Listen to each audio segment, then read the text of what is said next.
Good morning students. आज date है 28 सितंबर 2020 and day है मंडे। ये है 5th की कंप्यूटर की बुक। 3rd चैप्टर आपका स्टार्ट हो चुका था।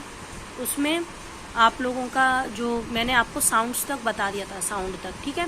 नेक्स्ट आपका जो टॉपिक है वो है इंक्रीज्ड कंट्रोल। तो इंक्रीज्ड कंट्रोल क्या है, यानी कि जैसे मान लो आपके उसमें कंप्यूटर में छोटे छोटे आइकन्स होते हैं, तो आप उसमें कोई भी जो रिलेटेड आइकन है आप उसको क्लिक करना चाहते हो माउस से तो क्लिक कर सकते हो, वही क्लिक होगा। तो आपका ये इंक्रीज कंट्रोल है कि आपका उस पर कंट्रोल है, ठीक है। नेक्स्ट आता है अब आपका यूजेस ऑफ मल्टीमीडिया। मैं आपको शॉर्ट में समझा देती हूँ। यूज ऑफ मल्टीमीडिया यानी कि कहाँ कहाँ पे यूज़ होता है मल्टीमीडिया का। सबसे पहला जो टॉपिक है वो है इन स्कूल्स। स्कूल्स में यूज़ होता है। क्या काम होता है स्कूल्स में आपका?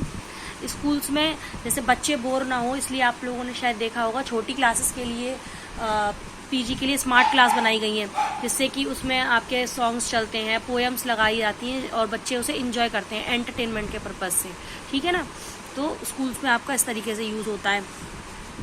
फॉर मेकिंग प्रेजेंटेशंस बनाने के लिए भी मल्टीमीडिया का यूज़ होता है। वो कैसे होता है कि फॉर एग्जांपल आप उसमें text, graphics and sound effects लगा सकते हो। जैसे कि आप कोई वीडियो क्लिप बना रहे हो तो उसमें आपका हम कुछ लिखते भी हैं, टेक्स्ट भी लिखते हैं, ग्राफिक्स यानी फोटोज़ भी लगाते हैं, उसमें वीडियोज़ भी लगाते हैं, साउंड, कोई म्यूज़िक भी डालते हैं। तो पूरा वो कंबाइन जो पूरा जो बन जाता है उसको बोलते हैं हम, आपकी प्रेजेंटेशन तैयार हो जाती है पूरी एक तरीके से, ठीक है। तो हम इस तरीके से मल्टीमीडिया का प्रेजेंटेशन के लिए भी यूज़ कर सकते हैं। For online reference. Online reference में आप कैसे यूज़ कर सकते हो? फॉर एग्जांपल आपने देखा होगा कोई भी प्रोनाउंस, जैसे आजकल हम कोई वर्ड नहीं प्रोनाउंस कर पा रहे हैं, कोई वर्ड हमें नहीं समझ आ रहा, तो आप नेट के थ्रू जाकर कोई एप्लीकेशन है या कुछ, तो आप उसमें सिर्फ आप बोल दोगे कि अपने उसमें क्या कहते हैं बोला कोई वर्ड, और उसका प्रोनाउंसिएशन भी आ जाता है, उसका मीनिंग भी आ जाता है। तो एक तरीके से आपकी वो डिक्शनरी भी आपको ऑनलाइन मिल जाती है, ठीक है ना, वर्ड करेक्ट करने के लिए। तो इस तरीके से आप ऑनलाइन में मल्टीमीडिया का यूज़ करते हो। नेक्स्ट आपका in training people in offices. Training people यानी multimedia has become an important part of computer based training. यानी जो कंप्यूटर का जो इम्पोर्टेंट पार्ट है वो ट्रेनिंग के लिए भी हम मल्टीमीडिया का यूज़ करते हैं। जैसे कंपेनियंस जो आपके prepare interactive multimedia tutorials to impart training to their employees, यानी उनको सिखाने के लिए उसका यूज़ होता है। उसमें बताया जाता है कि क्या क्या, ठीक है, तो वो आपका उसमें यूज़ करते हैं ट्रेनिंग के लिए। At home.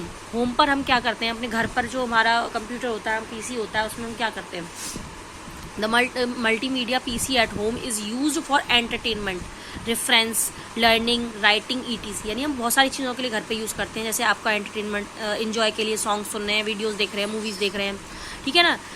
कुछ याद कर रहे हैं हम, उसमें से कुछ भी गूगल पे सर्च करके लर्न कर सकते हो। आप उसमें राइटिंग कर सकते हो, यानी लिख सकते हो, टाइप कर सकते हो।